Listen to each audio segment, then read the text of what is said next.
Bismillahirrahmanirrahim. Assalamualaikum warahmatullahi wabarakatuh. Perkenalkan, nama saya Ren Ramadan, dengan NIM 3333-2374 selaku praktikan tutorial penelitian operasional 2. Di sini saya akan mengerjakan tugas mingguan untuk shift 2. Jadi di sini modulnya yaitu modul 4 dan juga modul 5.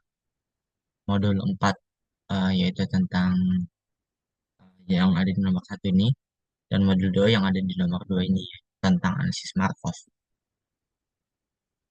Untuk di nomor 1 ini kita akan mengerjakan dengan software Excel. Kalau nomor 2 kerjakan dengan software POM-QM dan juga RStudio. Oke, kita coba ke yang nomor 1 dulu ya. Di sini saya sudah menyiapkan Excel ini untuk soalnya. Jadi intinya kita suruh menentukan agar dari transportasi dari si kota 1 sampai ke kota 10 itu bakal sampai itu lewat jalur kota-kota apa aja agar jalurnya paling pendek, biaya distribusinya paling rendah, kurang lebih seperti itu. Nah, kita bisa lihat. Jadi pengerjaan ini itu dari yang paling belakangnya dulu, yang paling akhirnya dulu. Jadi ini maksudnya stage 4, 3, 2, 1. Itu maksudnya adalah kita seperti ngeklop-klopin si bagian ini. Misalkan ini. Misalkan ini ini misalkan stage 4. Ini stage 3. Ini stage 2 dan ini stage 1. Nah, jadi kalau kita lihat di sini stage 4 itu ada kota 8 dan kota 9. Oke, kita tarik aja ke sini ya. Biar kita tarik aja. Bentar. Nah, artinya dia stage 4 itu yang 8 dan 9 kan. Nah, kota tujuannya apa? Kota 10. Karena ini kan. Jadi untuk jaraknya atau biayanya 3 sama 4 sesuai di sini. Kenapa ini yang dikuningin? Karena kita ambil yang paling rendah biayanya. Oke, kan dari dua kemungkinan ini, kota 8 dan kota 9, yang paling kecil 3 dong. Maksud kita yang kuningin yang 3. Nah, selanjutnya stage 3. Stage 3 itu 5, 6, 7.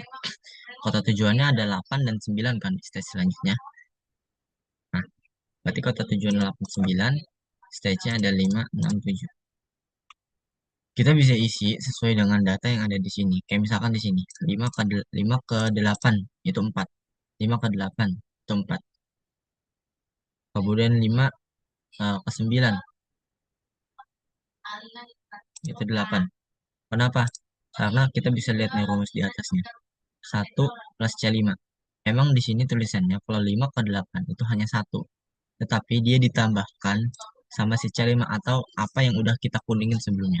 Begitupun dengan yang ini, itu kita tambahkan juga dengan si C6 karena dia berasal dari kota 9. Kalau kota 8 tadi tambahin sama C5, ini kota 8 tadi tambahin juga sama C5.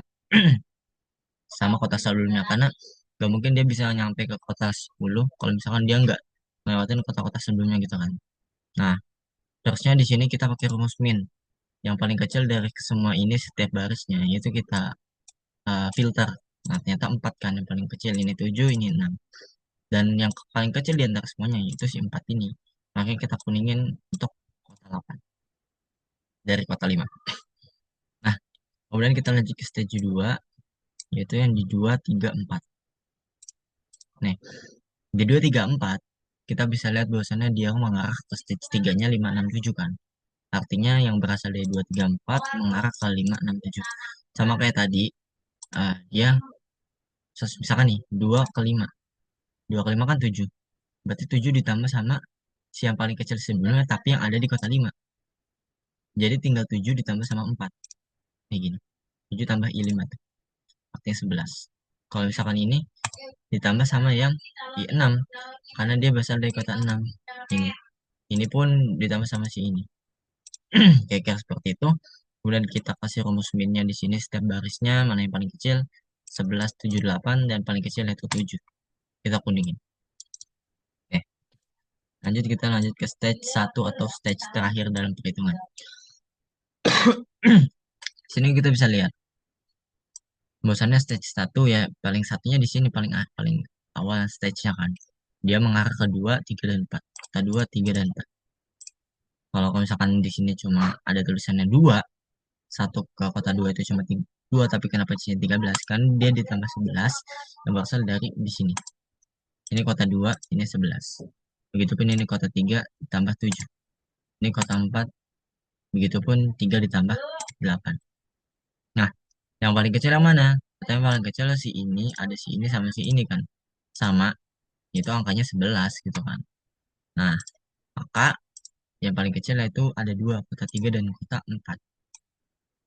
Nah, keputusan untuk solusi optimalnya itu sebenarnya eh, ada 2 keputusan, yaitu keputusan pertama dari kota 1, kemudian ke kota 3, kemudian ke kota 5, kemudian ke kota 8, dan kemudian ke kota 10. Nah, ini hasil perhitungan. Kemudian ada juga nih guys, yang kedua. Kita copy aja. Dia pertama ke kota 1, kemudian ke kota 4 kan, di sini bisa. Jadi kita ganti ke kota 4. Kemudian dia ke kota 5, kota 4, kemudian dia ke kota 5, kemudian ke kota 8, kemudian ke kota 10. Jadi kalau kita tambahin, dia akan jadi, ini kan 1 ke 4, 3 ya. 3 plus 4 ke 5 itu 4. Plus 5 ke 8 itu 1. Plus 8 ke 10 itu 3.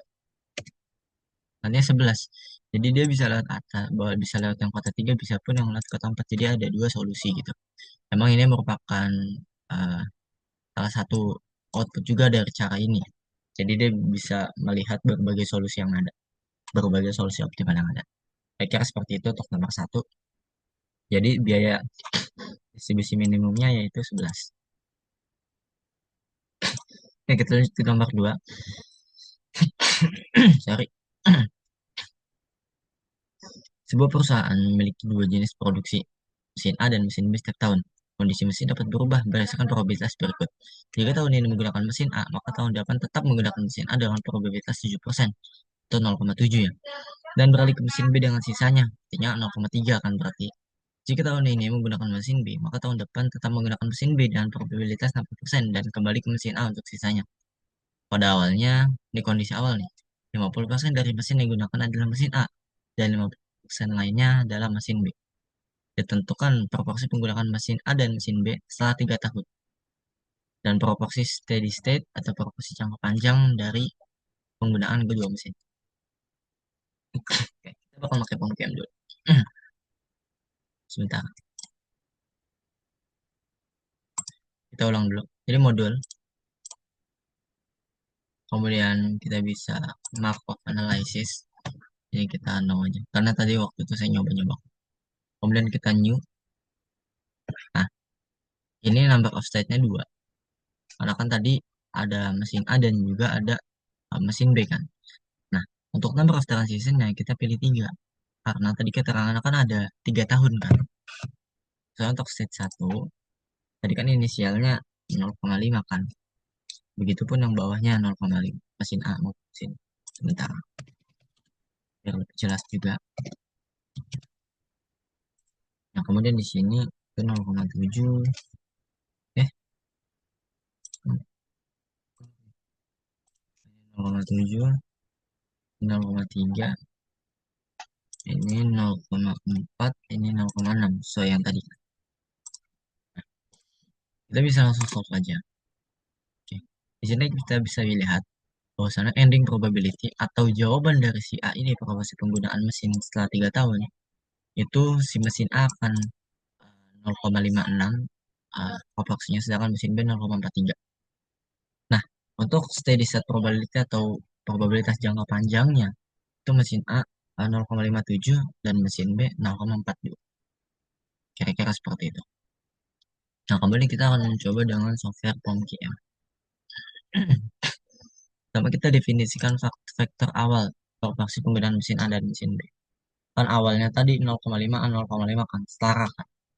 Nah, kemudian dari adanya transisi dapat ini bahwasannya mesin A 0,7, lalu sisanya 0,3. Sedangkan mesin B 0,4, sisanya 0,6 kan. Nah, kemudian kita hitung distribusi penggunaannya selama 3 tahun dari tahun ke tahun kan. Dan lalu kita tampilkan apa perubahan setiap tahun proporsinya. Dan setelah itu di sini bakal nanti ditampilin dengan codingan ini. Kira-kira nanti proporsinya akan seperti apa sampai tahun ketiga kan kita pengen tahunya di tahun terakhir kan. Kemudian kita install package dulu XPM ini untuk lihat steady state-nya atau proporsi jangka panjangnya gimana. Nah, ini untuk rumus steady state untuk mencari proporsi jangka panjang. Lalu nanti kita kasih tahu hasilnya bagaimana. Oke, kita akan coba membandingkan apakah sama hasilnya dengan yang ada di POM atau tidak. Kita lihat terlebih dahulu ya. Sebentar.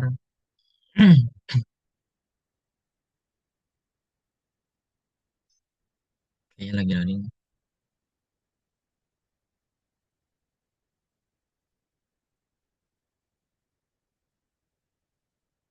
Oke, kita bisa lihat teman-teman bahwasannya.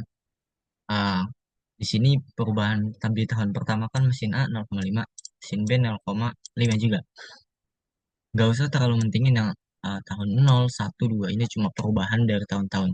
Tapi kalau sesuai soal yang kita tanyakan adalah bagaimana kondisi dia di akhir tahun ketiga. Nah, ini jawabannya. Yaitu ketika di akhir tahun ketiga, mesin A akan memiliki proporsi 0,5695. Mesin B 0,4305. Coba kita bandingkan dengan POM-QM. Nah, sama kan? Mesin A 0,5695, mesin B 0,4305. Nah, sama. Kemudian untuk steady state, ternyata didapat bahwasannya kalau misalkan dalam jangka panjang, proporsi mesin A ini menjadi 0,571426 dan mesin B 0,4285714. Coba kita bandingkan. Nah, steady state-nya kalau misalkan mesin A 0,5715, oke ini dibulatin, dan mesin B 0,4286. Oke, ini juga dibulatin. Jadi bisa kita simpulkan bahwasannya memang selaras gitu ya. Hasil dari R Studio dan juga POM-GM dan juga memang dari soal dapat kita lihat bahwasannya memang proporsi si mesin A ini terlihat dari tahun ke tahun itu semakin besar gitu proporsinya dan sebaliknya mesin B akan semakin kecil proporsi penggunaan. Oke, mungkin sekian dapat saya sampaikan. Kurang lebihnya mohon maaf jika saya masih banyak kesalahan. Semoga bermanfaat. Saya tutup. Wabillahi taufiq wal hidayah. Assalamualaikum warahmatullahi wabarakatuh.